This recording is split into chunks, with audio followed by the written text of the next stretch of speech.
இன்றைய மன்னா. சங்கீதம் 32:8. நான் உனக்கு போதித்து நீ நடக்க வேண்டிய வழியை உனக்கு காட்டுவேன்.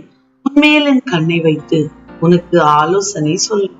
கர்த்தர் சொன்னபடியே எரேமியா தீர்க்கதரிசி குயவன் வீட்டுக்கு சென்றார்.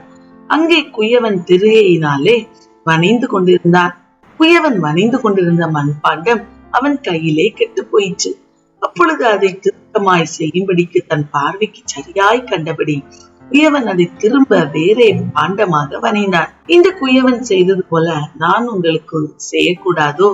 களிமண் குயவன் கையில் இருக்கிறது போல நீங்கள் என் கையில் இருக்கிறீர்கள் என்று கர்த்தர் எரேமியாவுக்கு வார்த்தை உரைத்தார். இன்று ஆண்டவர் உனக்கு போதித்து நீ நடக்க வேண்டிய வழியை காட்டவில்லையானால் நீயும் உன்னை குயவன் கையில் இருக்கிற களிமண்ணால் அவர் விரும்புகிறபடி வனைய ஒப்பு கொடுக்க வேண்டும்.